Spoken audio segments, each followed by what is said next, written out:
Well, welcome. It's great to see you all. I see so many longtime friends, and I even met some new folks tonight, and everybody is so excited about being here. So that makes us all very, very happy. So thank you, thank you, thank you. For whatever reason you chose to be a part of this, I assure you, you're going to walk out of here tonight knowing that this was well spent. This was a Saturday night that I'll never forget. It was most meaningful, and I guarantee it, you're going to have a great time. So thank you for being here. Delighted to welcome you. My name is Scott Murray. I'm going to be your Master of Ceremonies tonight, and it is indeed a real pleasure to host this evening, because indeed it is going to be very, very, very special. We're honoring a great American tonight. His name is Mr. Joe DePinto. He's a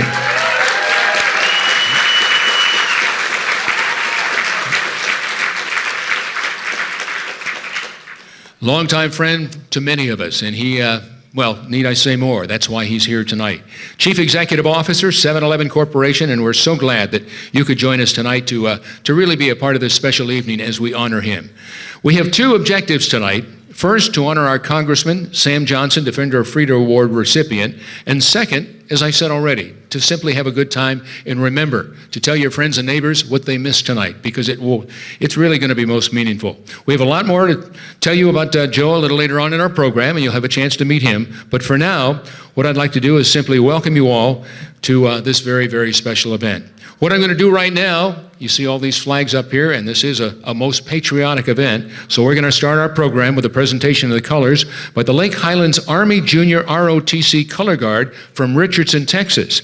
And also the national anthem to be sung by this lovely lady to my right, Miss Alexia Carter. She is a former Miss Teen Texas. So ladies and gentlemen, I'm going to ask that you all please stand.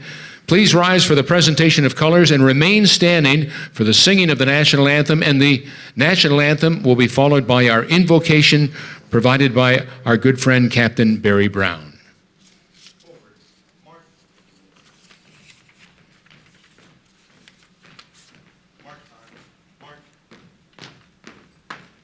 Color guard, halt, left, face, present, colors.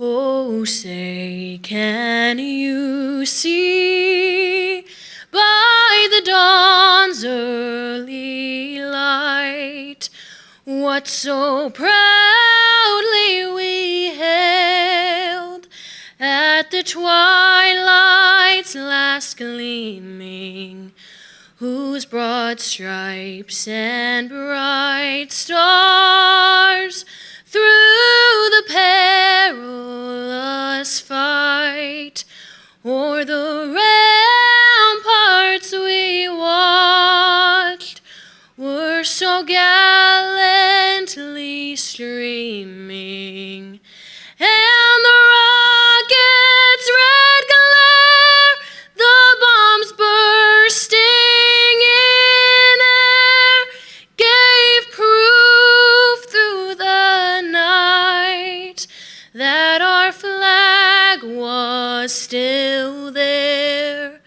Oh, say, does that star-spangled banner yet wave o'er the land of the free and the home of the brave? Order. Colors. Left, face, forward, march.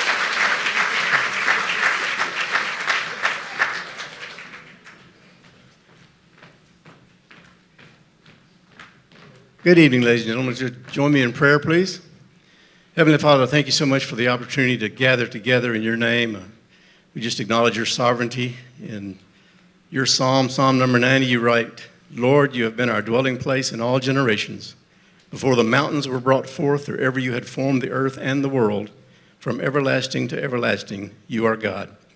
We thank you for the opportunity to gather together in the spirit of friendship and fellowship, and to enjoy a great meal, and to, most importantly, to honor one who has given a lifetime of selfless service, been a shining example of what it means to be a servant leader. We thank you for him, Lord. Lord, we ask a special blessing upon our new leadership as our country has changed government. As the government has turned over, we pray, Lord, for our leaders and that you give them wisdom and courage and strength to carry out their duties. And Lord, we know there are those who wear the cloth of our nation who are standing watch all over the world, in distant lands, in the air, on the sea, and under the sea. And Lord, we just pray a special blessing upon them, that you would give them courage and wisdom, that you would give them everything they need to successfully complete their missions and come home safely to their families and to a grateful nation for the freedoms that they defend. We thank you for the food we're about to enjoy, and we're grateful for those who have graciously prepared it and served it. Thank you for providing that for us, and thank you for the many, many blessings you've given us. And we pray this in your holy name. Amen.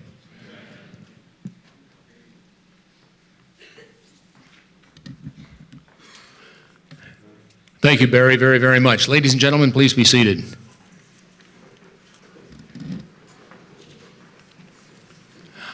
Before we move on with the program, I'd like to make you aware of the fact this is the second year that Alexa has sung the national anthem for us. And I don't know about you, but I think she's a bit of a rock star, huh? Yeah, wasn't she great?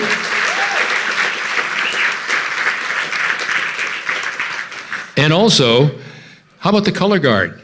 They're not here, but I bet they can hear us if we put our hands together, right? Well done.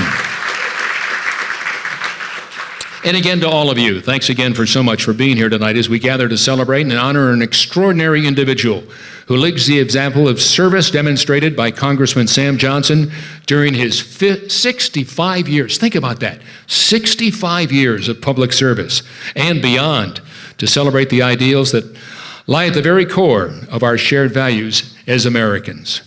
In your program, you're going to be able to see the sequence of events tonight. And as I said, we're here to recognize and honor Joe DePinto. In the first part of our program, we'll do just that. And then after that, we'll enjoy dinner prepared by the good folks here at the great Heritage Ranch staff. They're above and beyond. It's really, yeah, go ahead and put your hands together and thank them as well.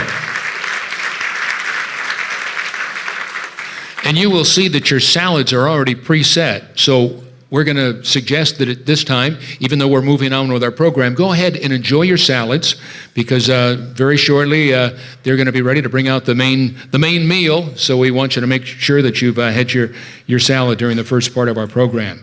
And then after dinner, ladies and gentlemen, we're going to reconvene to enjoy and learn from a discussion with a man who, in his life of public service, held one of the highest offices in our government. I'm talking about Dr. Mark Esper.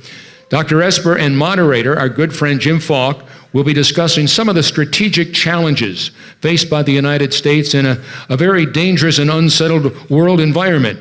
And time permitting, you'll have an opportunity to ask a few questions, hopefully, as well. So that's all coming up. What I'd like to do right now, though, is introduce to you yet another good friend and somebody that's very involved in all that we do every single day. His name is General John Campbell, and he's the Vice President of the National Defense Briefing Series Incorporated. He has some welcoming remarks for you all. So come on up here, my friend.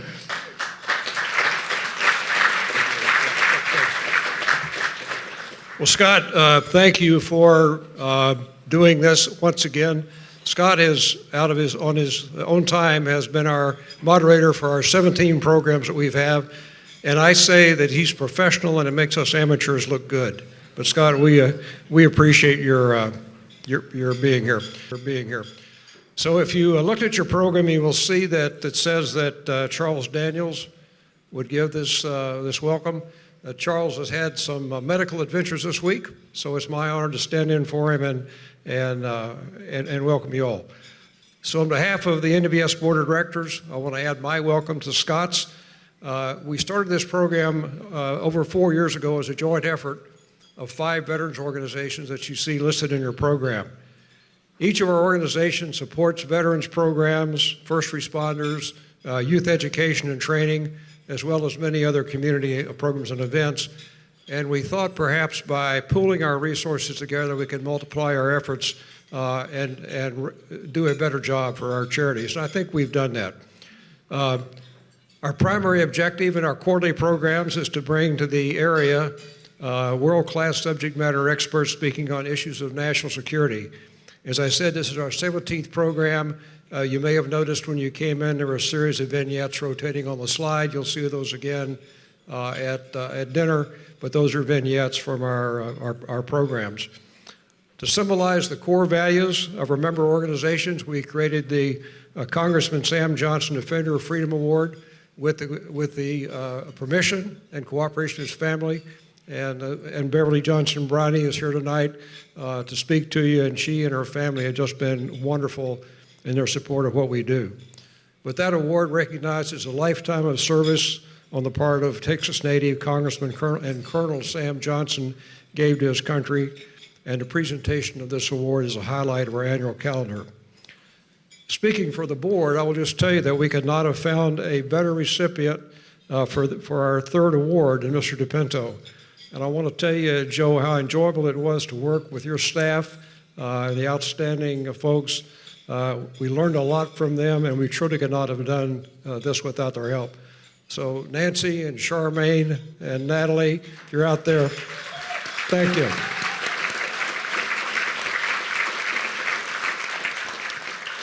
So I'll welcome you once again. Thank you for being here. I'll turn the microphone back over to Scott.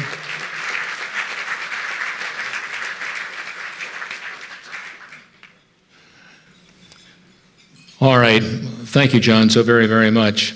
All right, let's move on and share with you some of the things we're going to be doing tonight. Events like this, as I'm sure you all well know, depend on the generosity of our sponsors. And you'll find listed in your respective programs. Just to start things off, I would like to make note of our title sponsor, 7-Eleven, not only for their generous financial support, but, as John said, for the help that the staff provided in developing and presenting the program that we're all enjoying here tonight. They really made things easy. Let's put our hands together and thank the good folks at 7-Eleven.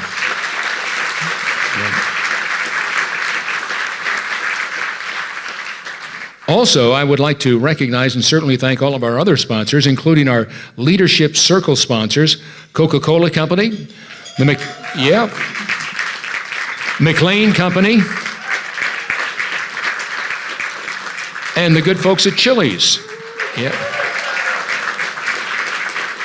As well as Defender, Tribute, and Commander sponsors, and we thank them all very much. I won't name them individually, just in the interest of time, but your logos or names are on the slide and in your program, and we certainly thank each and every one of you very, very much. We also won't know for a few days what the total of our sponsorships really is all about, but I can tell you this, that the recipients of the funds raised by this event and the charities that they support will be very, very, very happy. So we thank you all. So one final time, let's thank all of our sponsors for their generosity. And as I'm sure you probably well know, we couldn't put this together without our host committee, whose names you see here. These gentlemen provided advice and helped really reach out to the incredible crowd of folks with us here tonight. So we thank them as well very, very much. Yes, Shane.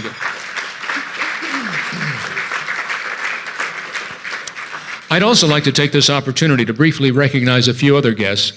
In addition to Joe's friends and his family, who we'll recognize a little later on, we're honored to have with us tonight Congresswoman Beth Van Dyne from Texas 24th Congressional District, and one of our consistent NDBS supporters. I'm talking about Congressman Keith Self from Texas 3rd District. So we thank both of them for all they continue to do to represent us in our nation's capital. Thank you both. And last but not least, certainly, we'd like to recognize and thank Ms. Beverly Bronny, one of Sam Johnson's two daughters. Beverly and her family have been very, very faithful supporters of this program since it started, and you'll hear more from her tonight. So thank you, my friend. Well done, right there. And finally, I want to recognize the young men and women who are our nation's future. You may have noticed that they have been with us tonight. Approximately 20 cadets from the DFW area, Army ROTC, the Air Force Junior ROTC, and the Civil Air Patrol units. And the future of our country and all the volunteer force, which really depends upon them all, depends on the men and the women, like those who understand the obligations of living in a democratic republic and see service as something really bigger than themselves as individuals. Many of these cadets have attended our regular programs and volunteered to pitch in again tonight to help with the setup, the parking, the coat check, the escort duty, and whatever really needed to be done. They've just been there to help make this an even greater evening than anybody could have possibly imagined. You probably saw and hopefully talked to them during the reception, and because the dining room is filled to capacity, they are watching on a closed circuit. Well, there's a feed that's going out of this room across, maybe 30 feet on the other side of the area where you walked in here tonight, and you may have noticed that they ran the coat check and just about everything you could possibly think. So one of our NDBS boards, where are they? Somebody's in the back. Can you raise your, they're right back there. There they are back there. Thank you, thank you, thank you. If you need to get your coat retrieved a little early or whatever, that's the group you want to talk to. They'll take care of business, okay? So, to those kiddos in the other side, young men and young women, the future of our country as far as defending us as members of the armed forces, let's really give it up and let them know that we really love them all and appreciate it.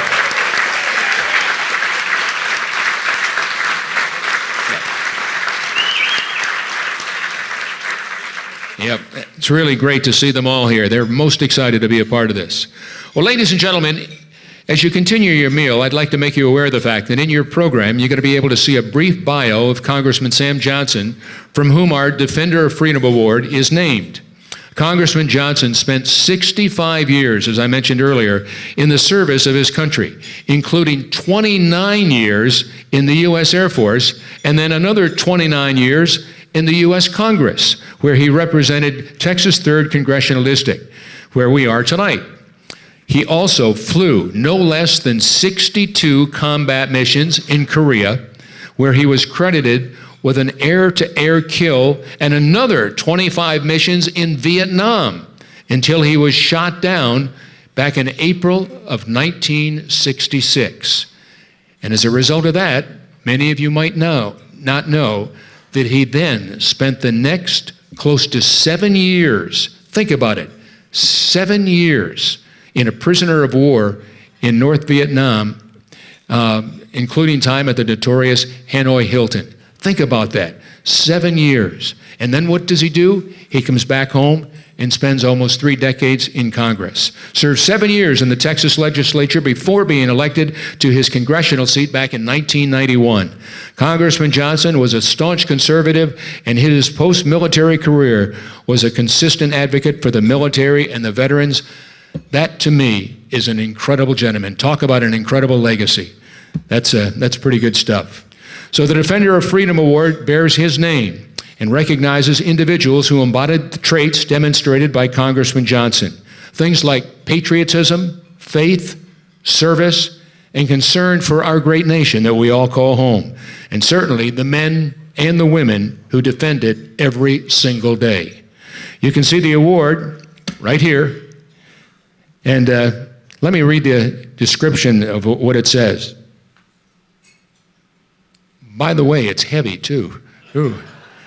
Congressman Sam Johnson, Defender of Freedom Award, and this says Joseph M. DePinto, January 25th, 2025. That is something special. I hope you'll display that proudly, my friend.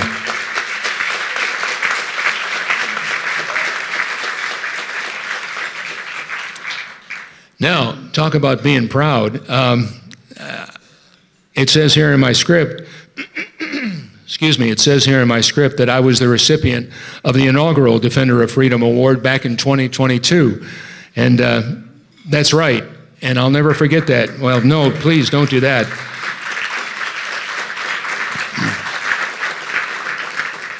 Well, I've been very fortunate in my life and all the things that I've gotten to do. Spent 30 years, as most of you probably know, at NBC5 covering sports. But I lost my best friend to leukemia when we were both in 2nd grade. And I vowed I was going to be a difference maker and went to college to become a pediatrician. Was 15 days away from going to Duke University to become a doctor, and was given an opportunity to be in television and radio, which I had done when I was in college. And as they say, I guess the rest is history. But the bottom line is, being a member, and I never served in the service, but being a member of the military, being a member of the National Defense Briefing Series, and all the things that I get to do, from the military order to the world wars, went to my son. This is not in my script, so I got to keep going, but I'll just very quickly. My son, I quit Channel 5 to go into business with my son after he graduated from Baylor University. because he said, Dad, you're speaking or emceeing at hundreds of events every year. Why don't we have our own AV television event company? So we were asked to go to Normandy on the 70th anniversary of D-Day with 24 World War II vets, all in their 90s. Went to Germany, Luxembourg, Belgium, and France. He shot it. I interviewed him and put it together. We both won an Emmy for the documentary we did. I say that just to say, of all the things that I've gotten to do, 45 Super Bowls, I've been to the Olympics, you name it. The thing I'm proudest of in my entire life is going with those incredible men, all in their 90s, who defended us all, with my son to Normandy, and then coming back and winning. Highlight of my professional career. Nothing will ever top it. And that's because of people like you and people like Joe DePinto doing the things that they do. So it's really something special to be here tonight. Darcy Anderson, as you well know, was our recipient last year, and yes. And we're most excited to be here for the presentation tonight of Mr. Joseph DePinto. Those of you who know Joe, throughout his career, he's devoted his time and certainly his energy to causes which support our military, and you'll hear more about that right now, because what I'm going to do, I'm going to introduce to you Dr. Larry Hughes. He is the Vice President, Corporate Human Resources, and he is also the Chief Diversity Officer at 7-Eleven, and he has a few words he'd like to share with us all about our special honoree tonight, Mr. Joe DePinto. Take it away, my friend.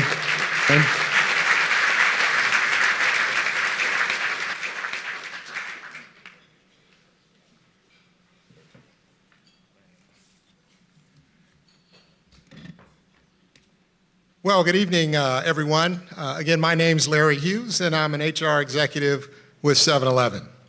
Tonight, I have the privilege of introducing the recipient of this year's Congressman Sam Johnson Defender of Freedom Award, Mr. Joseph DePinto, Chief Executive of 7-Eleven.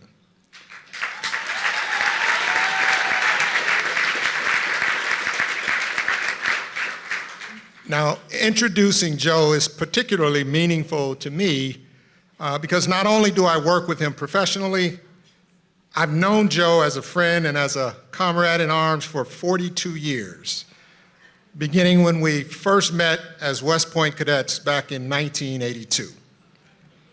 Since then, we've worked together several times, starting as young field artillery officers, and I've seen firsthand how Joe absolutely embodies the ideals of this recognition, the ideals of patriotism, of leadership, and selfless service. Joe's commitment to service is in his DNA. During those first days at the United States Military Academy, Joe absorbed the West Point creed of duty, honor, country, and it flows through his veins.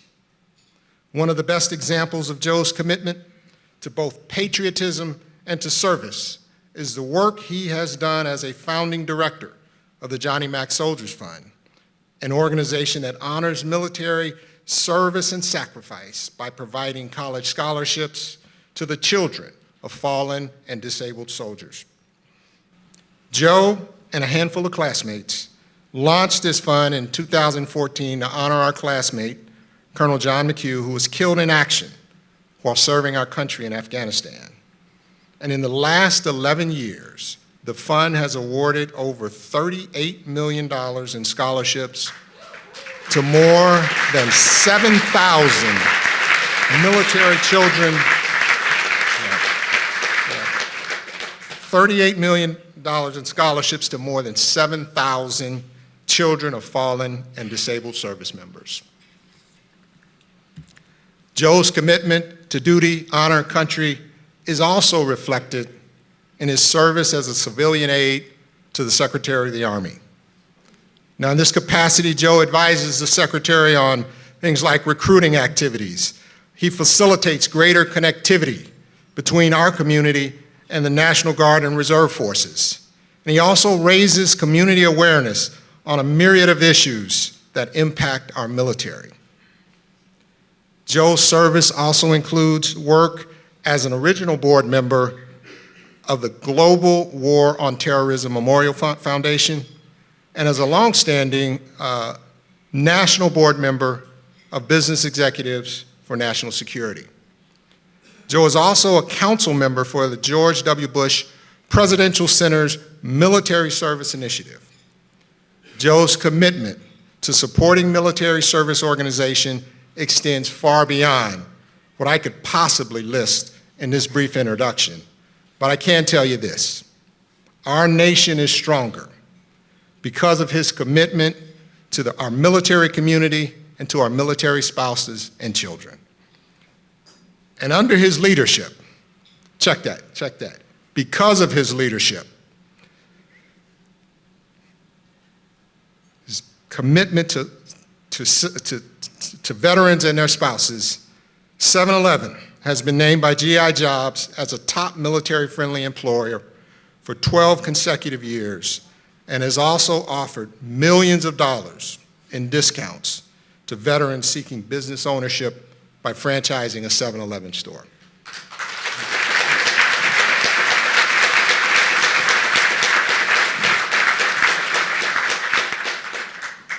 Additionally, Joe has influenced 7-Eleven to provide resources and support to the USO, the American Red Cross, Operation Men, which is an organization that provides specialized surgical and psychological care for veterans and active service members injured in the line of duty.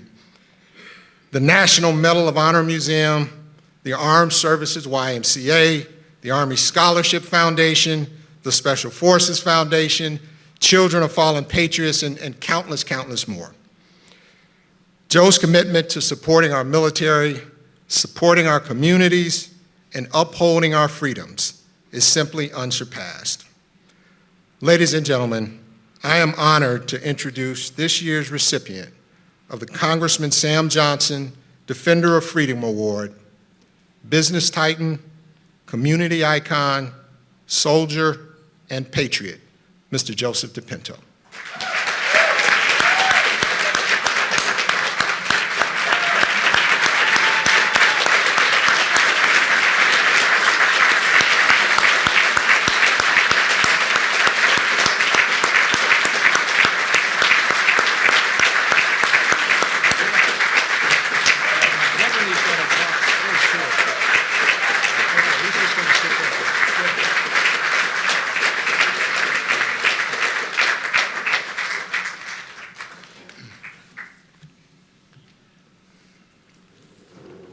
Standing ovation, my friend. Pretty good stuff. Yeah. Thank you, Dr. Hughes, very much. Thanks for all you continue to do, too, my friend. Thank you so much, very much. Well, ladies and gentlemen, I'd like to, at this time, introduce to you Beverly Briney. She is one of Sam's 2 daughters. And her sister, Jenny, couldn't be with us tonight, but sends her congratulations and certainly her best wishes as well.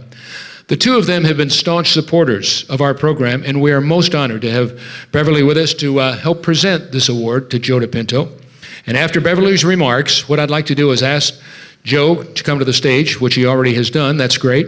And also, it's much better up here than down there, isn't it? Yeah. The view's much better. And also, I'd like to, at that time, invite, representing the National Defense Briefing Series Board of Directors, Colonel, U.S. Army retired, Richard Conness, President of the Audie Murphy Chapter of the Association of the United States Army. So, Rick, if you'll come up as soon as he's finished. Stand by right now, and we'll go from there. So, are you ready, my friend? You bet. It's all yours. Let's put our hands together.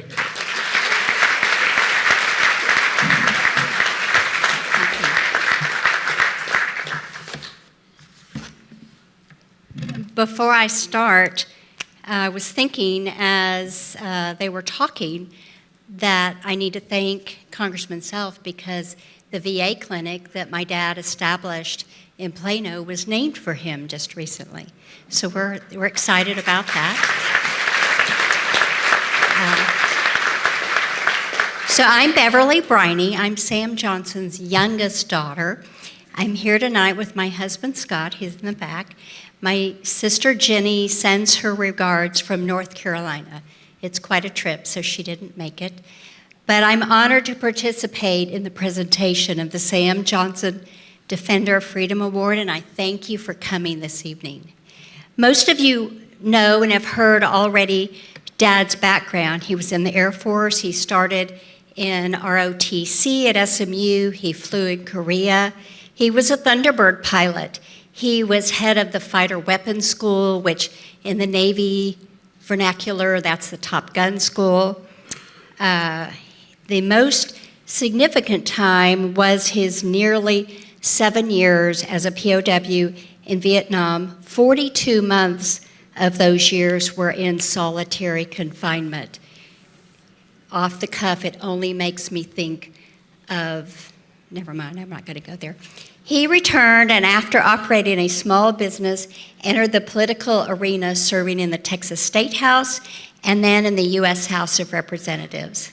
It was like two separate lives, he told me one time. He was far removed from the military when he said that, though not his love of it. And he served about as many years in Congress as he had in the Air Force. Now this, excuse me.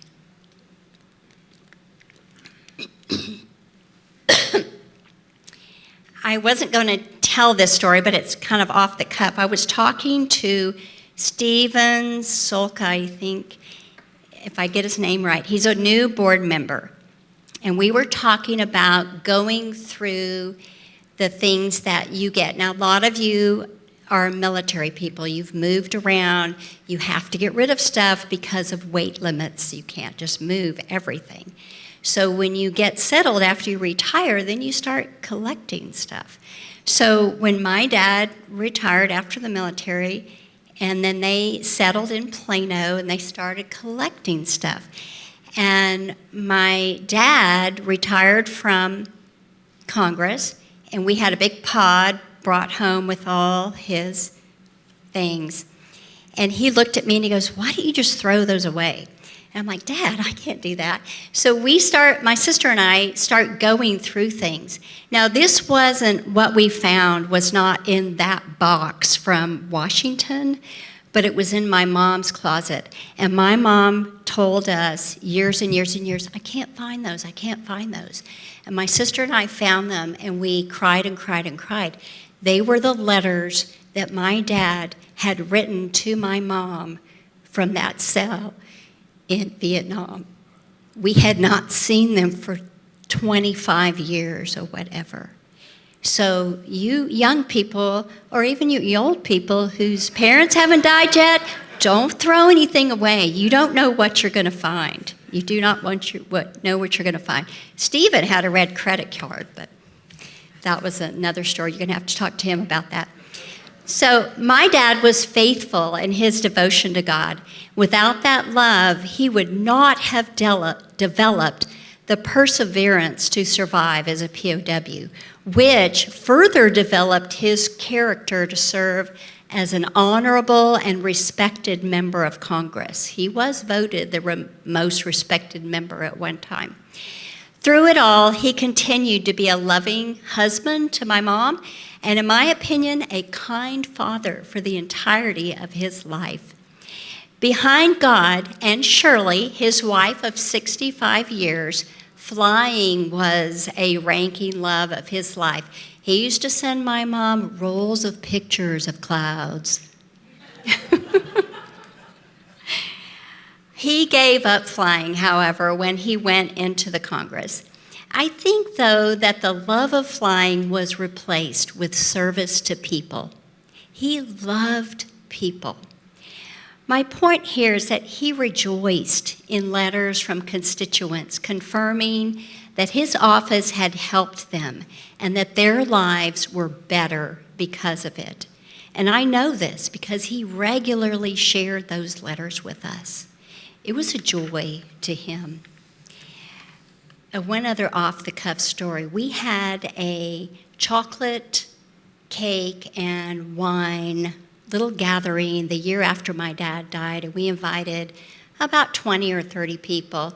And we had everybody in the room was at my house, and they were all sharing little stories. And at the end, one of his staffers, she goes, "Oh, I went and visited your dad, and I took my daughter, who was this tall, and And the daughter says, "Mom, he made me feel like I was the most important person in the room."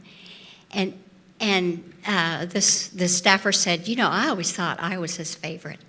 To a T, everyone in that room. No, I was his favorite. No, I was his favorite. My daughter, his granddaughter, I was his favorite. So he was a people person, no question about it. His service efforts were the kind that defended our freedoms and looked to the well-being of others. Thus, this award is accurately named, and it is in that spirit that I am proud tonight to present the Sam Johnson Defender of Freedom Award to a well-deserving recipient, Joseph DePinto.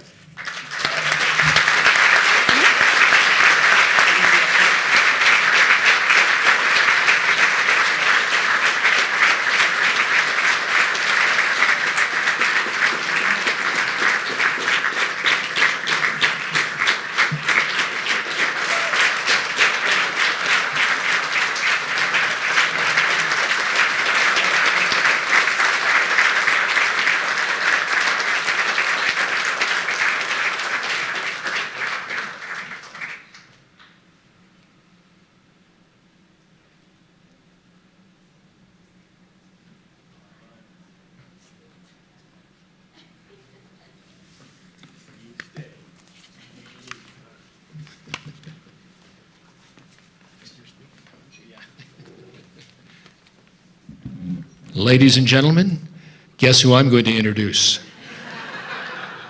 The recipient of the Defender of Freedom Award, ladies and gentlemen, Joe DePinto.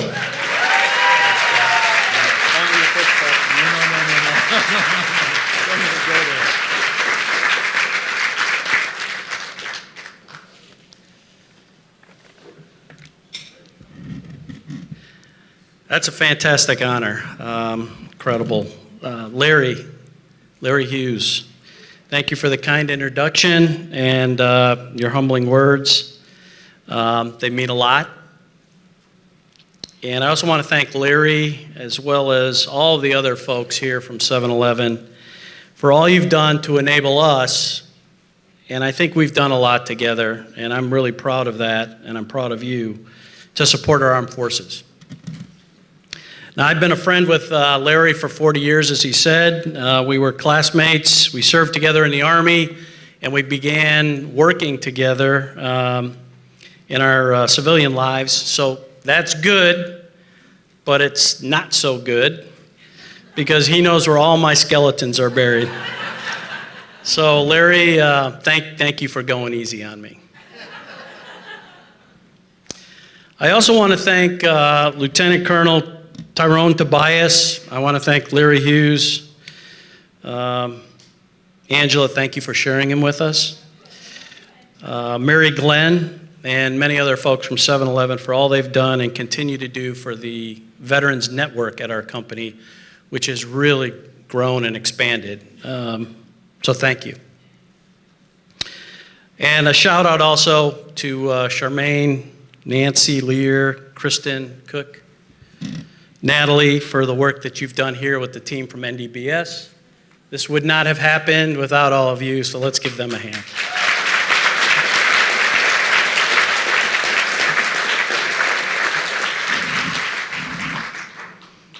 I also want to say thanks to Kevin Hockman. Where's Kevin? Right there. Kevin Hockman. Kevin's the CEO of Brinker International Chili's. Thank you for bringing the Chili's team and your Chili's veterans.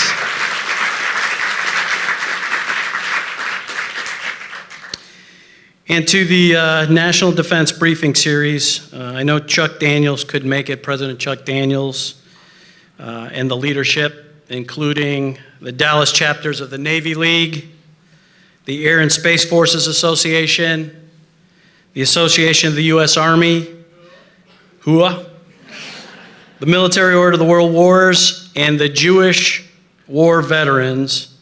My sincere gratitude for this amazing recognition. Thank you.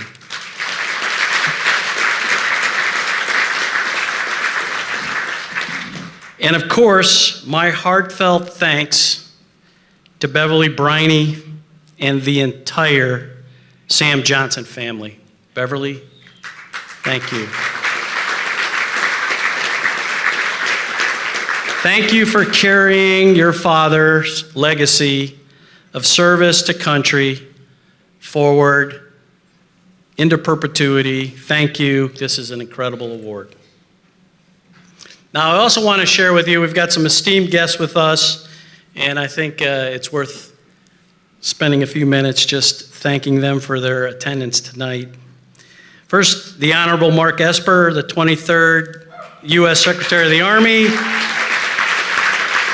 and the 27th U.S. Secretary of Defense, and a great member of the West Point Class 86. Hoo-ah, courage never hurts, Mark.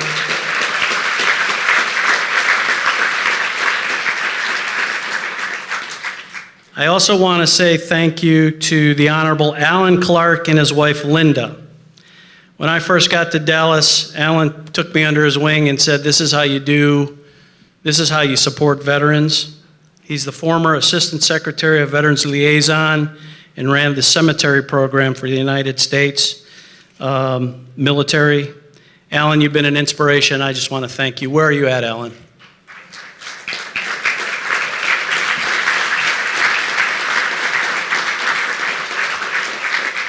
Congresswoman Beth Van Dyne, former mayor of Irving and U.S. representative now to Texas's awesome, fantastic, awesome 24th Congressional District. Beth, thank you for being here.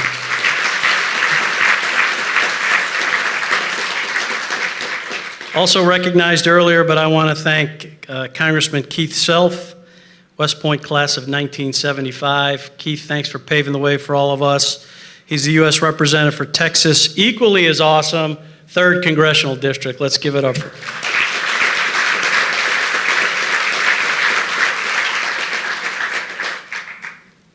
Of course, I have to recognize General Joe Martin and his wife Leanne, long-time friend, and Joe was the 37th Vice Chief of Staff of the U.S. Army. West Point classmate, Joe, courage never quits. Thank you for everything you've done.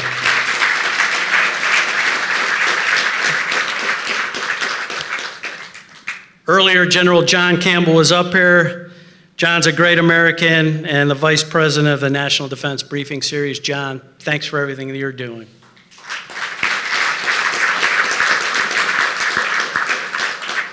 Also here tonight is General Rob Ulsis and his wife, Kathy. Rob, you still look like you played defensive line for the Army team. Where you at? Let's give it up for Rob Ulsis.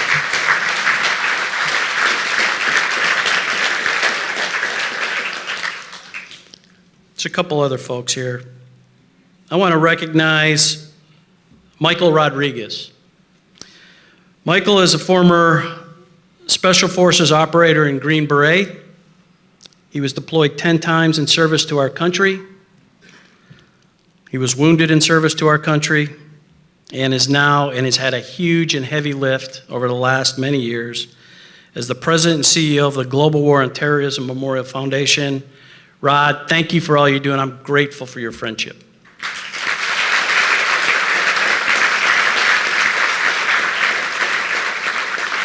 And finally, Jim and Terrell Falk. Jim, you and Terrell, thank you for your leadership throughout the DFW Metroplex and all that you've done, and for moderating tonight's discussion. Go easy on the secretary.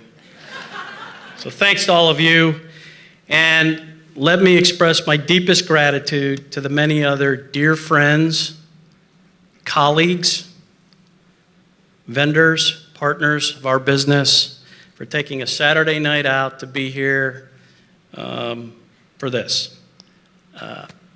Heartfelt thank you. Thanks.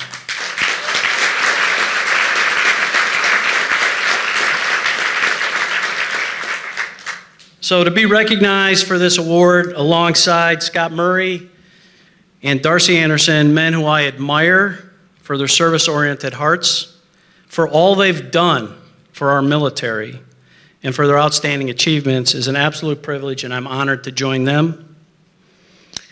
Of course, I want to thank my family for their support and love, my wife Ingrid.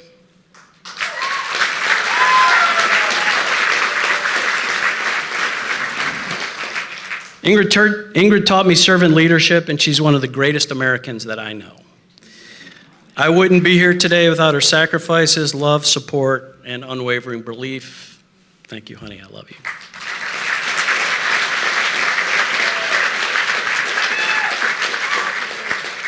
Also fortunate that my mom, Ann, is here. Mom, thanks for being here. You did a great job. Whatever you did worked. And I also want to say thank you to my sons, John. John, thanks for your service. John West Point, class of 2012. My sons, Nick, Joey, and Pete, Danny.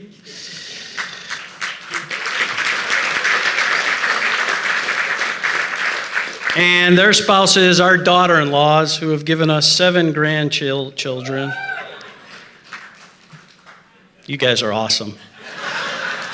Denise spent 5 years in the IDF. Laura, Mackenzie, and Kelsey, thank you as well. I love all of you.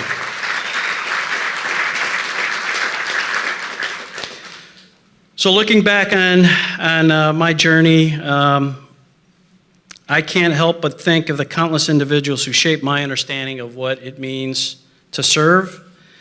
Like many of you, I've been fortunate to serve alongside extraordinary leaders dedicated to causes far greater than themselves. They've worked tirelessly to support our military, our veterans, and I think, just as importantly, the families who sacrifice so much. The lessons I learned from them are ones of perseverance, grit, and unwavering belief in the cause of freedom, and that we all have a duty and responsibility to serve where we can. The legacy of the extraordinary Congressman Sam Johnson, who you heard of tonight, who served for 65 years, and whose example of service, sacrifice, and leadership are at the foundation of this award, reminds all of us that service and sacrifice to our country is the cost of our liberty,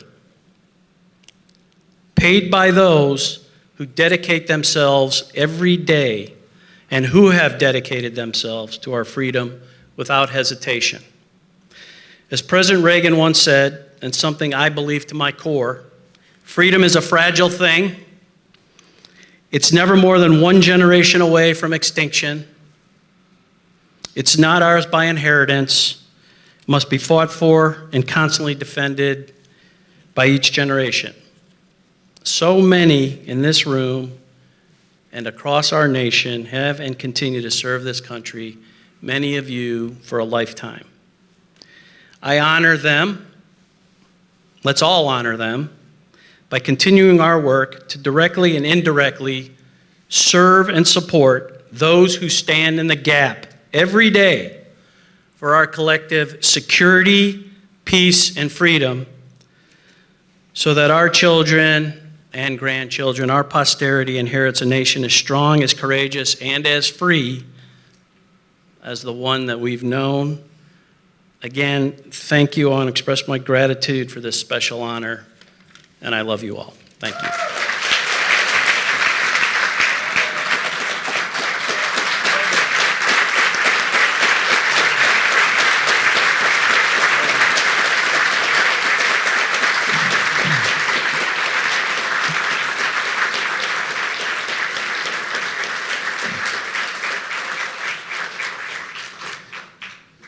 Well done, Joe.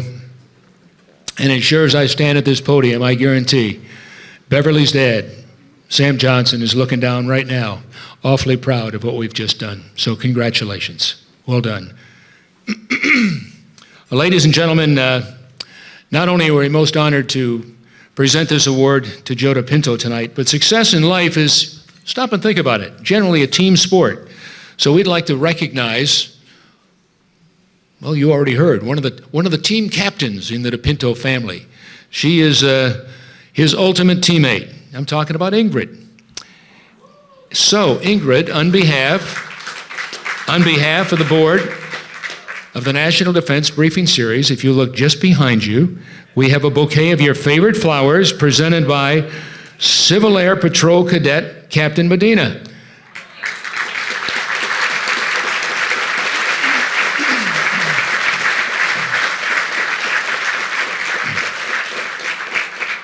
And we also have a bouquet for Beverly. Where is Beverly? All the way, oh, you got the good seats all the way in the back row, huh? Beverly, believe it or not, we have something from you, and this is presented by Civil Air Patrol Cadet Second Lieutenant Carson Romaine.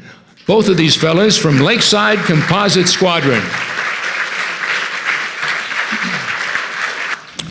Well, ladies and gentlemen, no matter how you might get your news day in and day out, there's one consistent theme, and that's that the world is on fire in a lot of ways right now, with strategic challenges for the United States and every part of the globe. 2025 is shaping up to be one of the most interesting years in most of our memories, certainly in most of our lifetimes. And many of us struggle to make sense of it. So we hope to help you with that tonight, to help us, maybe put it all in perspective. We're most privileged to have with us tonight our special guest, Dr. Mark Esper. He is the 27th United States Secretary of Defense and a West Point classmate of Joe's, I might add. How about that?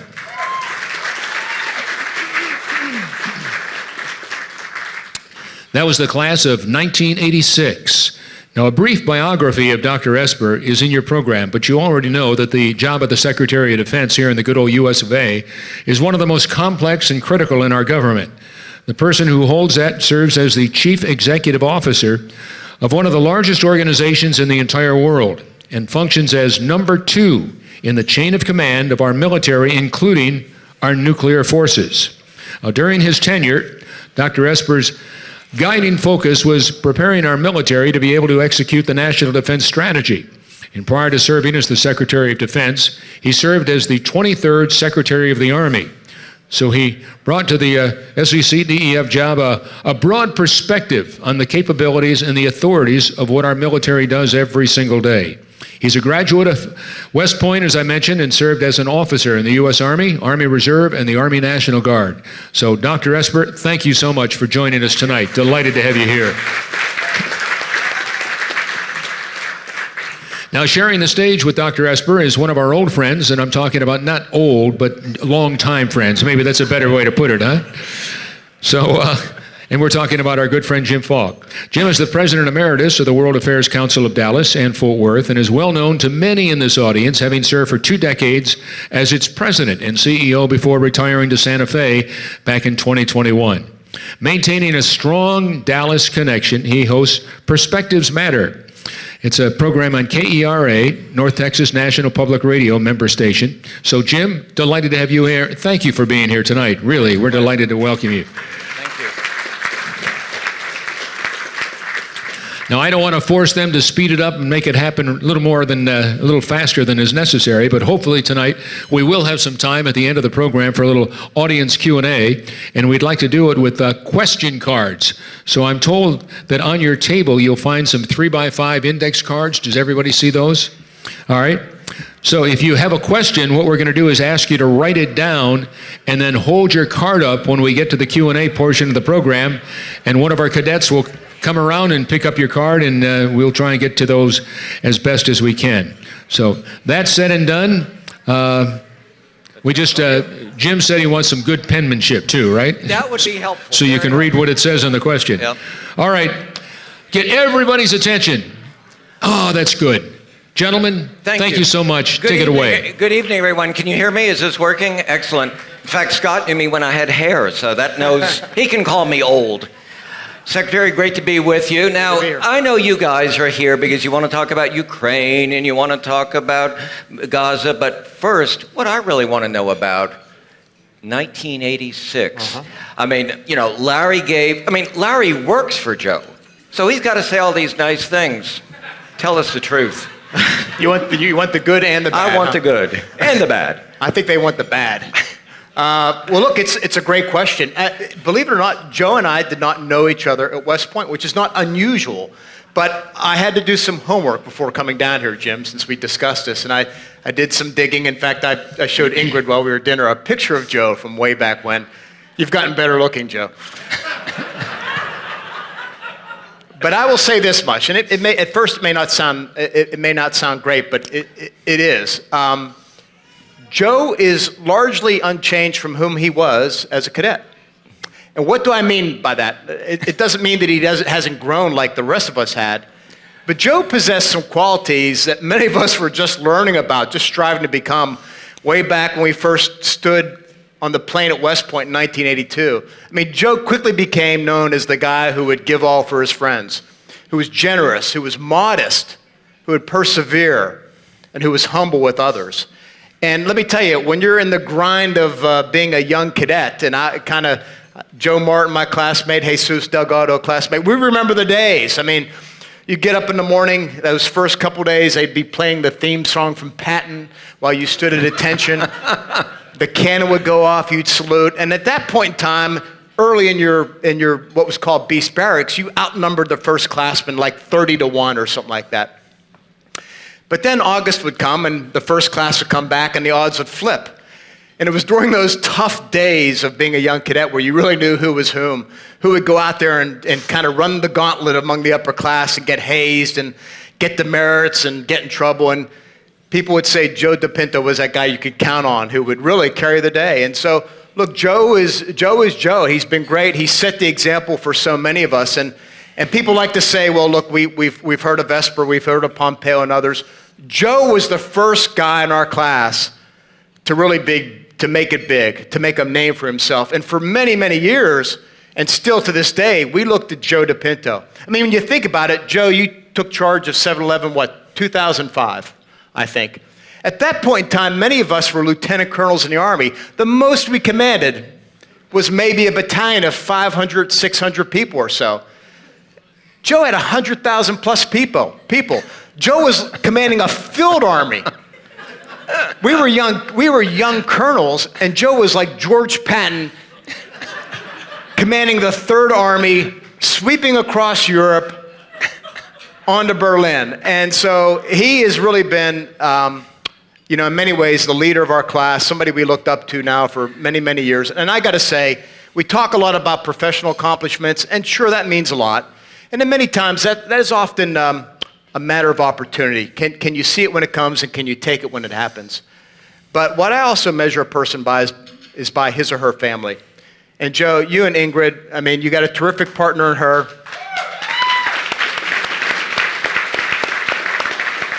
Now, Ingrid is definitely the fun side of the equation. But I mean, this wonderful family you two have built together is really an example for all of us and all Americans. It's the best, and to me, that's the true mark of success. So thank you for showing us, both of you. So there you go. You've heard it. 7-Eleven, America's secret weapon. So the field army. Yeah, Patton had Sheridans, he has Slurpees. So to begin our conversation, and remember, just fill out your questions on the cards because I know yours will be better than mine. But I loved your book. He didn't ask me to bring it up here. It's only 700 pages. Don't let that frighten you. But it's a tremendous book, and you really began to understand the complexity of being Secretary of Defense and how well prepared you were for the position. Tell us why the job is so complex. And one point you made is how the Secretary of Defense really is one of the foremost leaders who's dealing and working with foreign leaders.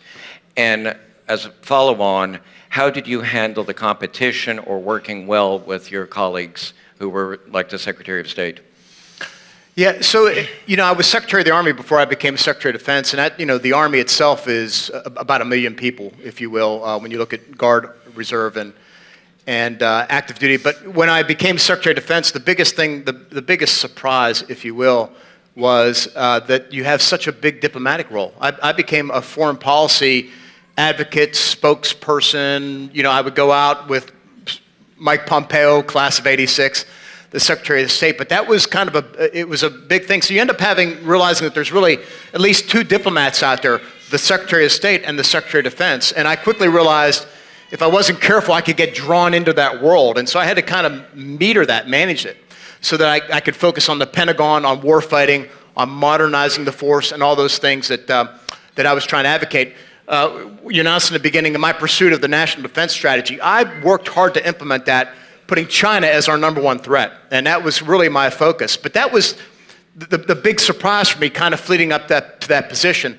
But the position in and of itself is pretty complex because of all the things you do. People don't realize that in addition to running the armed services, you have most of the intelligence agencies. You're responsible for the Defense Intelligence Agency, the NRO, the NSA, Cyber Command, all these different things that are out there.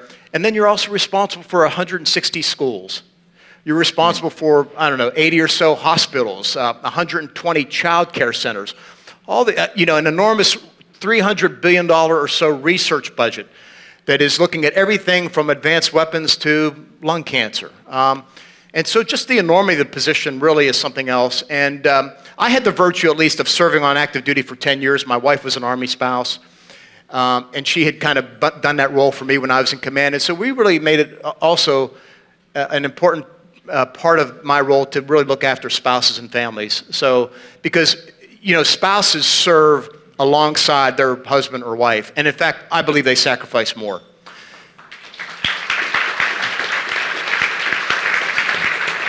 And the children, it weighs heavily on the children as well. So we put a big emphasis on the family. So you got to manage all these different ways, all these different aspects of the job, and constantly balancing them and giving them attention and sending out the right messages. So it really is complex in that sense. How many direct reports did you have as secretary? Well, you have 4 or 5 service chiefs, then you have 16 combatant commanders. But if you start digging into it, it gets broader and broader. The more difficult thing are the number of stakeholders that you have to respond to. So it's everything from 535 members of Congress, right? So 435 Congress people and 100 senators. Then you've got, of course, the president, the White House staff. You have colleagues, as you mentioned, in other departments. And I spent most of my time with the Secretary of State, Secretary of the Treasury, the Director of the CIA, and so forth. And then, of course, you have to deal with everything from labor unions, the shipbuilders, you have think tanks, you have the veterans organization, so I spent time with. I would go visit, we were talking earlier with Michael, Walter Reed every quarter. I mean, there are a lot of people you need to spend time with, talk to understand what's going on so that you can make the best decisions. And if you can, actually kind of get inside that box and make changes for the better. And I spent a lot of time trying to do that. So yesterday's vote could not have been more partisan. And when you look at how you were confirmed, it was 90-8, Lloyd Austin 93-2. Do you think that the Senate and Congress are going to be able to get over this partisanship, which traditionally has not been an issue for committees involved with the armed services? No. Don't shake your head, Beth. No, and I'll tell you why. People typically ask me, maybe you're going to ask me this, but I'll jump right to it. People want to know what's the greatest threat facing our country. Is it Russia? Is it Iran? Is it China? It's none of the above. The greatest threat facing the country is extreme political partisanship coming from both sides of the political aisle. Short and simple. And until we solve that problem, we are going to remain divided, and the political climate is going to be pretty caustic. And so what we need is leadership that will bring us together as a country, to bring us back, where the parties are always going to fight, and factions within the parties will fight. You see that now happening on the Democratic side. They're in disarray between the progressive far left and moderates, and we're seeing the same problems in our caucus as well. Maybe our Congress people will disagree. But there's fights within fights within fights. But to me, no, I don't see it ending anytime soon, unfortunately. I hope we can get back to the point. And part of this was, we don't have the Sam Johnsons. We don't have the people who would bring folks together who could kind of cross the aisle and could deal with one another. We don't have Southern Democrats anymore, or conservative Democrats, and we have one liberal Republican. And so there's been this kind of alignment that shows the polarization of the country as reflected through the political parties moving in different directions. And that's actually the biggest concern I have about the future. So when you talk about the greatest threat, there are two articles that I read in the last few weeks. One, many of you may have seen, Max Boot, who writes for the Washington Post. He drew on the National Defense Strategy, where the threat facing the United States, quote, the most serious and challenging the nation has encountered since 1945, it is not prepared today. Also, there was an article in The Atlantic, and the title was The Crumbling Foundation of America's Military. Are things really that bad? No. I mean, we still are the number one most preeminent military force in the world. I'm fully confident that we could defeat either of those militaries. But that said, we are losing ground. We are not modernizing fast enough. We are not replacing and updating our equipment, our capabilities, our weapon systems fast enough, number one. Number two is we're not building sufficient capacity. So both of those authors make the point that we don't have enough weapons. We're not building enough 155 millimeter rounds or Javelin missiles, and we're not warehousing them. That is spot on. I mean, war game after war game has shown that after a week or so, 2 weeks in a major conflict with China, we're pretty much spent. And so we have to build up our industrial capacity. My third big concern, actually this is a strategic concern of mine, I was talking to somebody earlier, is recruiting. You know, we just aren't getting the type and quality of young people, certainly in sufficient numbers that we need. Last 2 years, I think all the services missed their marks substantially, which is very troubling. And they've lowered their qualifications. Well, I don't think so yet. We certainly didn't do it during, I keep pointing to Joe Martin because Joe was a general, I was an Army Secretary. During my tenure, we didn't. And I don't think they have. But look, when you have a country of 335 million people, and anybody want to guess what percent of America's youth is unqualified to serve? What percent is unqualified to serve? Anybody want to take a guess? 78%. 78% unqualified to serve for a number of reasons, but mostly, top of the list is obesity. So I get, and by the way, that number's grown. When I was Army Secretary, it was 72%. And then the proclivity to serve is dropped as well. So 10% are interested in serving. That number's dropped to below 10%. So there are some strategic threats, things out there that we need to address, or else we will fall behind the Chinese, who have now surpassed us. They have the largest navy in the world. They are building nuclear forces that by the year 2035 will be about on par with ours. They're growing their Air Force. They have advanced fifth-generation fighters. They certainly have the largest army in the world. So, look, China is the greatest threat we've faced in our lifetimes, greater than the Soviet Union. Because not just do they have the military capability, they have the diplomatic heft, they have technical skill, and they're smart, and they're strategic, and they're patient, and they have the second largest economy in the world. So we need to get on with our game, and we need to have a sense of urgency in D.C. when it comes to China. I want to go back and just stay on the issue of recruitment. I'm sorry, this is not a nice way to end a great night honoring Joe DePinto. We'll talk more about Joe in a minute. You guys will be up all night worrying about everything I said. Sorry, Joe. We'll end on a high note. I want to stay on recruitment for a little bit longer because one of the statistics is that only 9% of young people say they would even consider a career in the military. Tied into that is there are two extremes right now. The military has these extremist elements, or the military is too woke. Address all of that, please. Yeah, I don't see extremism in the military. I looked at this as Army Secretary. We had maybe a handful of cases a year, and that we vet them out pretty well before they come in, and you're looking for tattoos and social media. We do not have I don't believe we have an extremism problem in the military. I will say over the last 4 years, and I've said this on TV multiple times, there is wokeness in the military. It's not nearly as bad as some on the right will say, but it is far worse than what Democrats will acknowledge. And so I think it's something we need to get. By the way, when I say get out of the military, what I mean is we need to get politics out of the military, whether it's left of center politics or right of center politics. Just get politics out of the military. I took a lot of heat because I banned the Confederate flag and all flags from the military when I was in office, and Democrats applauded me until they found out that included the pride flag.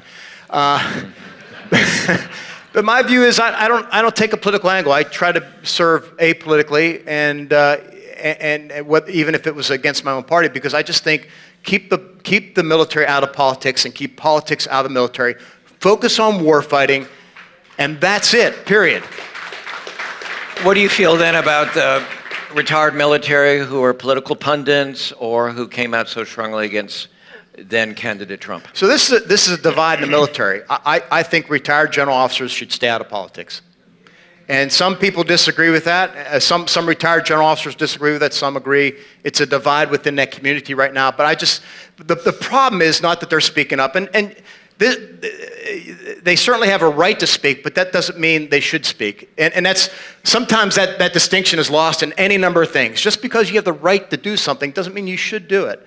And so I think the challenge is when people see the uniform or they see the title, they can't separate the two. The average American can't separate the two. And so I think for the sake of maintaining the professional ethic and keeping politics out of the military, it's just best let other people make those arguments. If you spend a lifetime in politics, let those people make the arguments. Let the civilians make the case. But I just think it's best if the generals and admirals stay out of that. Let me pull in one of the questions from the audience, and if you wish, go ahead and put your name on the cards, only if you wish. AI is quickly becoming a part of our everyday lives. How advanced will it become within our military? Say that first part again? AI. Yeah. Look, AI is the number one technology in the world, and frankly, in my view, for modernization in the military. I made it my top priority as Army Secretary and then later as Secretary of Defense. In fact, I stood up an AI center at Carnegie Mellon University in 2019. And so, look, it's going to change everything. And people think about, when you think AI, you think the T-3000 Terminator, is going to, on the robots on the battlefield. And look, that may come to be. But we're also, something else to keep you up tonight.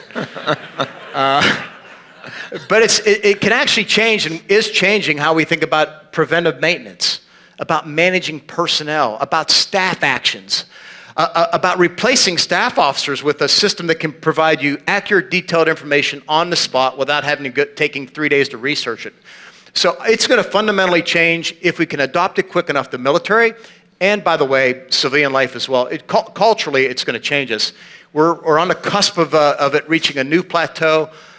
In my professional life these days, I'm pretty heavily involved in it. So it's here, it's not going away. We have to figure out a way to manage it carefully so it doesn't spin out of control.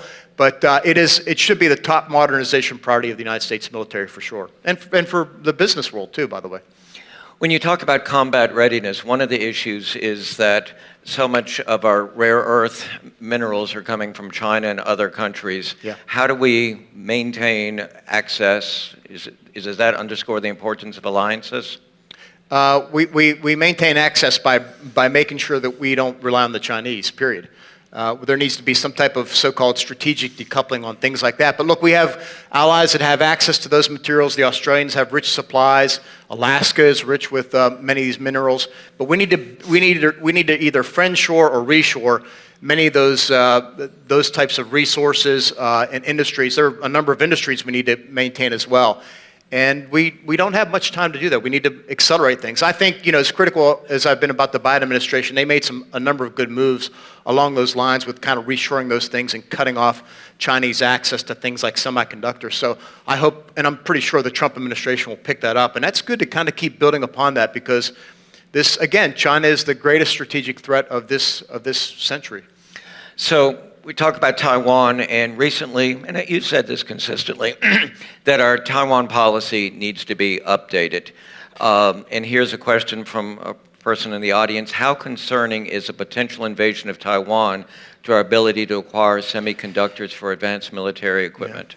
Yeah. I don't think a Chinese attack on Taiwan is either inevitable and certainly not imminent. But it's certainly something we need to be concerned about and keep an eye on because it is the last really major remaining geography that the Chinese have secured. And the current Chinese Premier Xi Jinping, who is in his unprecedented third term, he wants to see himself in the pantheon of great Chinese leaders with Mao. And to do that, he wants to secure Taiwan. He wants to bring it back into the fold. I've been, by the way, to Beijing many times, long before I was secretary. And if you go into the Great Hall, they have 23 rooms, and each room is dedicated to a province of China, and the 23rd room is Taiwan. And so they feel very strongly about it, even though the Chinese Communist Party has never occupied or controlled Taiwan. So it is a real thing. The Taiwan conductors, I've met with the TSMC leaders who produce these very advanced chips for everybody around the world. It is very important that we bring some degree of manufacturing either back to the United States, and we're doing that with TSMC plants in Arizona. I've been out there, and Intel is building a plant in Ohio, and we have a great operation with Global Foundries. I've been up there to the fab in New York, and so bringing those technologies is critical, making sure we have adequate supply of that in the United States. And again, that's another technology that's also critical to a number of commercial technologies as well. Should we redefine strategic ambiguity? I think it needs to be looked at. I think given how the Chinese have tried to misinterpret for many of us the one China policy, there's a series of communiques that came with that after 1979. Reagan articulated the Shanghai communique very well, not to get into the depths of it, but China has done a great job trying to confuse people about the one China policy. We're probably at that point in time where clarity is needed to kind of draw very clear lines about what we will accept and not accept. And what we should not accept is some type of hostile action against Taiwan. It should be whatever is decided, whatever the Taiwanese people want, it should be decided by them in a discussion with China and the United States. So one thing, we all read the paper and hear about how China has access to various data and have hacked various systems. We have spent probably billions on Cyber Command, and I suspect most of it is classified. And when China hacks in the United States, it becomes a story. When we, hopefully, are able to do things in China, we never hear about it. What can you tell us to make us sleep a little bit better tonight? Can you keep a secret? Everybody here can. So can I. Look, we got tremendous offensive capabilities. It's the best in the world, and you know, one of the good things that President Trump did first term was to really unleash us from an offensive side, and I hope we do more. We should do more. I would like to see far more punishment of whether it's Russian hackers, North Korean hackers, whatever. If they come in and try and mess with a pipeline like they did several years ago, I think we should make them pay a price. There has to be a price paid for messing with certainly the United States military, but also our commercial entities and our economy. So I think a far more aggressive stance is warranted. It's a new day and age, but we got great capabilities in the government sector. The private sector has good capabilities. We need far more better cooperation between the two, but don't count us down for sure. Let me read this question. Secretary Esper, I'm curious your thoughts on the newly named Defense Secretary. Let me approach you. What advice would you give him? Let's approach it a different way. No. Look, I think regardless of how you feel about anybody in the team or the President Trump, look, he's our president. We should support him. We want him to be successful, right? If he's not successful, then the country's not successful. Now, there's limits to success, right? In other words, you could take separate policies, and one of my complaints, as I wrote about in the book, is sometimes he would just go too far, right? Just don't go that far. And so I think we want them to be successful. I think for Pete Hegseth to be successful, somebody coming in without any Pentagon experience or management experience, something like that, is you got to build a good team around you, number one, and you got to listen to them. You got to keep an open mind. And then, these jobs don't require geniuses, but they do require judgment. You have to have sound judgment. You have to be willing to listen to people who bring in a lot of different perspectives. And I was glad to see that he altered his position on women in the military and in combat against. Yeah. I've served with several women, and they do a tremendous job. They're 18% of our force. We wouldn't be able to field the best military in the world without them. And I've been down to several Ranger School graduations. I graduated from this course in '87. I've been there when women have pinned that Ranger tab on, and I've talked to the instructors. They were never cut any slack or standards, and I've always been impressed by people who rise above biases and really show us what they got. So I think he's got to kind of go out there, visit the force, listen to people talk, bring it back in, and make good judgments. One of the chapters that I found fascinating in your book was when you discussed the analysis that went into the killing of Soleimani, the Iranian general. And frankly, I felt when it happened that it was not the right action. And you made such a compelling case that President Trump undoubtedly will have to make a decision somewhat similar to this. Would you just go through that analysis and why you felt so strongly it was the right thing to do? Yeah, I think if you have to rewind the clock, this is fall of 2019, and we were under constant attack by Shia militia groups in Iraq, sponsored by the IRGC, the Islamic Republican Guard Corps, which is Iranian special forces. And Soleimani kind of headed this group, if you will. And so we saw this ramping up. Our bases were attacked. We had an American killed, and our decision was to respond. I think we struck 2 or 3 targets with F-15s and F-18s and killed dozens and dozens of them. It was punishing. It was great. So, at that point in time, we knew that we had. I need to be careful here, recall what I wrote as compared to what I know.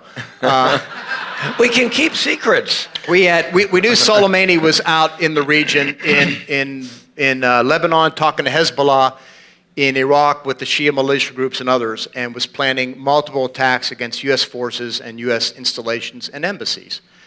And that he was going to conduct this and Americans were going to be killed. And so President Trump put it on the table that he wanted to go after him. And in any case like this, and President Trump was always good about this, he wanted to hear our thoughts. And I thought Mark Milley and I and others owed him our best advice. And I kind of gone through this, this is kind of unprecedented. We are going after not just a military leader, but a guy who is probably the second most popular person in Iran, second to the Ayatollah, for all that he had done over the years. And he built up tremendous prestige throughout the region. He was really irreplaceable. He was a combination of George Washington and you name it. And I hate to kind of compare those two, but he was just a really compelling individual. And so what I kind of had to weigh is, if we knew that he was going to planning this and was on the cusp of conducting these attacks, I had a checklist of things I worked through, and he kind of checked all those lists off of what we should do, and I describe it in the book. But at the end of the day, the other thing that came back to me is, how could I go to Dover Air Force Base? And I'd gone there many times to see American warriors who come home in a casket. How could I go there and once again look in the eyes of a husband, a wife, a mom, a dad, children who I'd done on multiple occasions, and say to them how sorry I am, knowing that I could have stopped it, knowing that we could have stopped it. And to me, when the CIA director said, I forget how she said, the odds of him attacking, we're far better off attacking him rather than allowing him to attack us, something like that. To me, it was a no-brainer that we needed to do this. And so, of course, folks on the left were concerned we were going to start World War III, or at least a regional war. Not an unreasonable claim, by the way, given who Soleimani was. But I think it was the bold, right decision. And I think, we really knocked the Iranians back for a period of time. We took a queen off the chessboard, if you know how powerful the queen is in chess. And I think our Iranian partners, our other partners in the region, us and many others were better with him gone.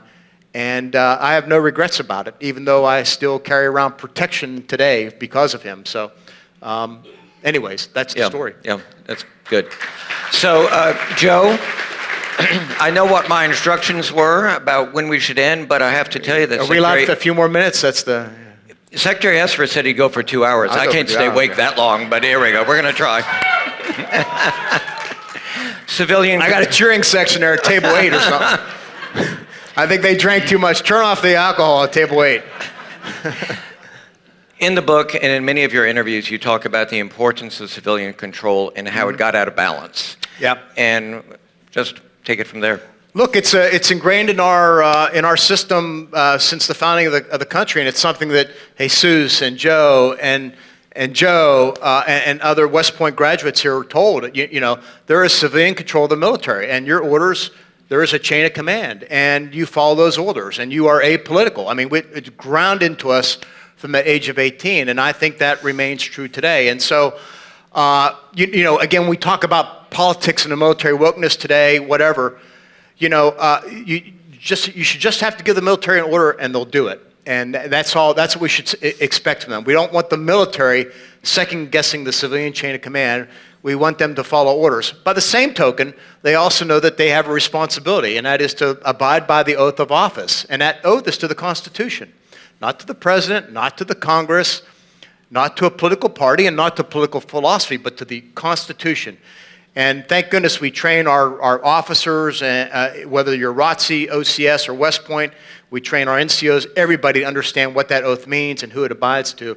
And so I think these are very important principles and tenets that are grounded into our military, unique to the United States, that we need to certainly preserve and respect. Should Congress take more responsibility, though, because the authorization to use military force that's been there? Yes, absolutely. But Congress likes to push off responsibility because sometimes these are tough decisions. And honestly, if you go back and read what our founders wrote when they drafted the Constitution, if all the various documents, there's a reason why Congress is the Article I branch of government, because the Founding Fathers saw that Congress should be dominant, not the President. That's why the President's Article II. And so I think, and I know we got Congress people here, but I'd like to see Congress assert more control and balance out and be a co-equal branch of government. And I think we've seen that drift. It's not just, it's happened over decades, by the way. That's why, going back to the Nixon era, it was called the imperial presidency. Mm-hmm. And so I'd like to see Congress reassert itself more, whether it's advice and consent from the Senate. Obviously, people don't realize that revenue has to be, anything generating revenue begins in the House of Representatives. So I think I'd like to see Congress reassert itself more. I think it's good for the nation. I think it's good for the Republic. What should our defense budget be? The Congress people aren't clapping. I thought you guys would clap. Sorry. Secretary, what should our defense budget be, and what percentage for GDP to defense across? Okay, I'm going to give you two answers here, okay. Right? So, given the threats we face today, it needs to be more than what it is, and I can't tell you what that number is. Now, a lot of people will say we should cut the defense budget, and I will say there is a lot of waste in the defense budget. I started the Night Court process. Joe was with me. We cut $50 billion over 2 years to put it into other Army programs. There are a list of things I could talk about we should cut and trim. But here's what I would say. And I would go to Capitol Hill and other places, and they say the defense budget's too big. And I'd say, okay. I'd say, what do you want me to stop doing? Tell me what to stop doing. Should I not have forces in Latin America? Should I stop educating the dependents of our military people? Maybe I should close down hospitals. Maybe we shouldn't have strategic forces. Maybe cut the Army in half. But tell me what to stop doing, and then I can kind of adjust that number from there. Give me more authority to kind of cut waste out of the system, because whenever you try and cut something, I remember the first day of Night Court. So Night Court is when we, again, cut $50 billion over 2 years. We went through this process because I said to my head of requirements, the G8, I said, we had 550 programs in the Army. I said, we're going to go one by one, and we're going to evaluate these, and I'm going to decide whether to keep them, cut them, or just reduce them. And we started. And the first program up, it was to buy 20,000 more forklifts. And that's not an exaggeration. Somebody at the far end of the table said, sir, if you cut that, Congressman blah, blah, blah, blah will protest. And I said, got it. I worked on Capitol Hill for 8 years. I understand it, but if we stop every time for that, we're going to go every 550 programs, we'll have somebody who has a sponsor or somebody cares. I get that Congress cares. Let's do the right thing. Let's go up on the Hill, talk to people, try and sell it, and let's see how far we get. The Bob Gates, great SecDef, I think got 35 programs killed when he was SecDef. At the end of the day, we took up 186 programs, and 185 were approved for reduction or killing. And so, and that was due to a great team that was out there working it. And Congress was great about it as well. They recognized that, and we had a lot of very supportive members. So I think you just got to work with Congress, explain it. But there's politics in all this. It just takes a lot of hard work and a lot of effort to kind of get it done. When we talk about politics, what about the F-35? We got an F-35 career out here. I was warned. Look, it's a great aircraft. I've talked to a number of Air Force pilots about this during my time because there have always been complaints. They speak very highly of the aircraft. It obviously has its troubles, whether it's software upgrades or maintenance issues. Obviously, we need to fix those. I can't get into all the technical details of that.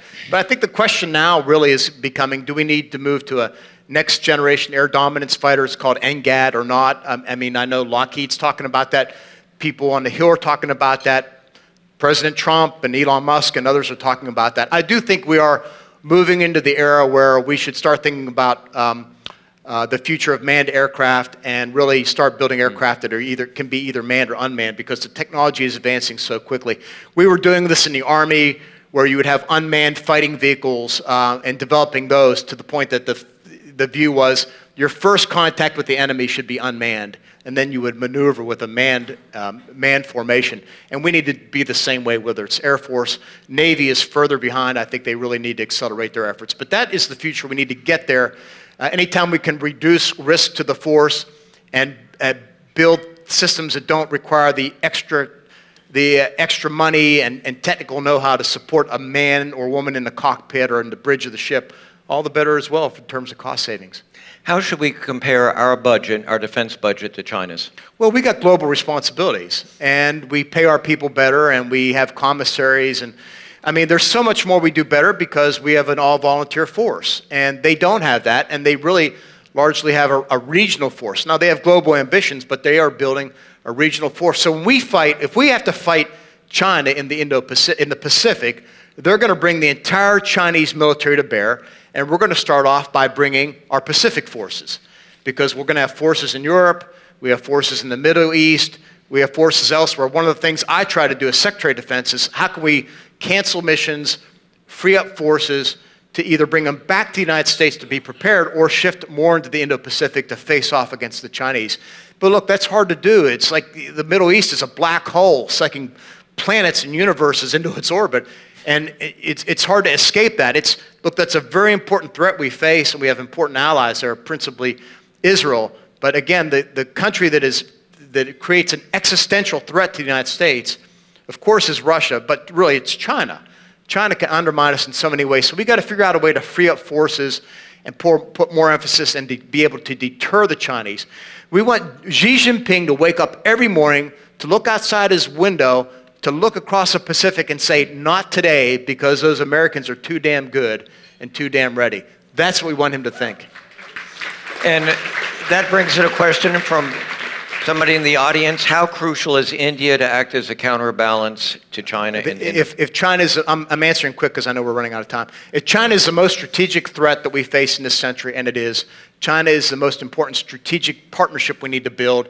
I spent a lot of time with the Indians. Mike Pompeo and I would travel often to India, invite them there to continue to build that relationship.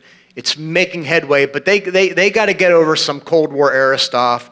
They're in this non-aligned movement. They need to move further along, break those ties, but we need the Indians on our side. They're now the largest country in the world. They're technologically advanced.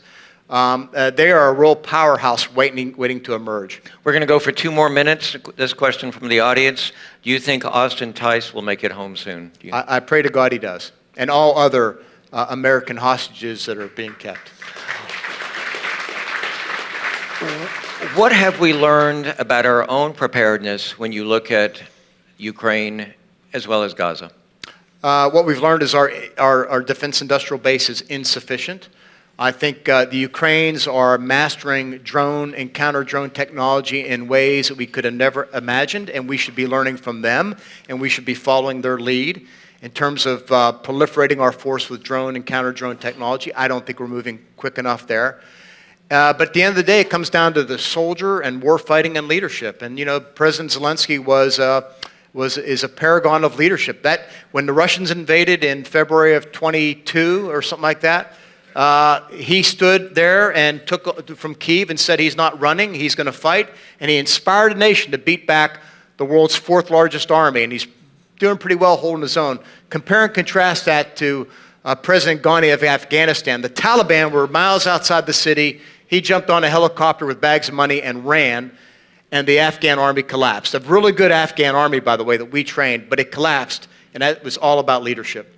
Sir, I'd like to give you 1 more minute if you'd like to say anything final closing. Sure. Look, I'll start where Brett, I began, and that is our country has problems. I talked about the political divide. We've been there before. Many of us remember the 70s. And God rest his soul, Jimmy Carter led during that era, which was a rough time for our country. High energy prices, the Russians were on the move, if you recall. Inflation at one point was 20%, long gas lines. I mean, the United States was not looking good. And then my hero, the man who inspired me to go to West Point, and I think probably many of us, and Joe mentioned him earlier, was President Ronald Reagan.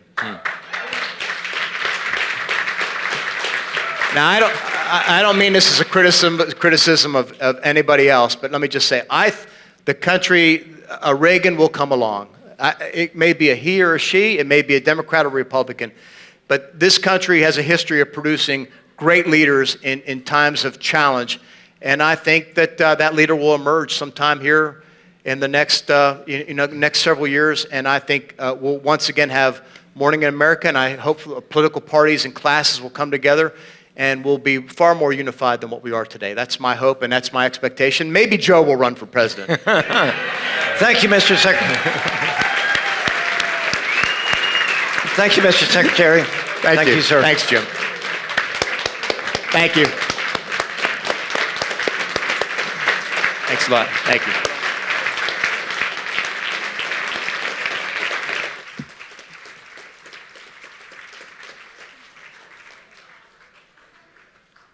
Outstanding, Doctor. Thank you so much. Jen, thank you as well. And I know that Joe appreciates you being here today. Speak for all of us saying that 2025 is bound to challenge us in a lot of ways with nations all around the world. So that was incredible information that you shared with us tonight. So thank you, thank you, thank you. Well, ladies and gentlemen, that completes our evening. I do have a couple of things that I want to share with you. First of all, I want to thank you all for being here, obviously, and honoring this incredible gentleman known as Joe DePinto. One final time, let's put our hands together. Our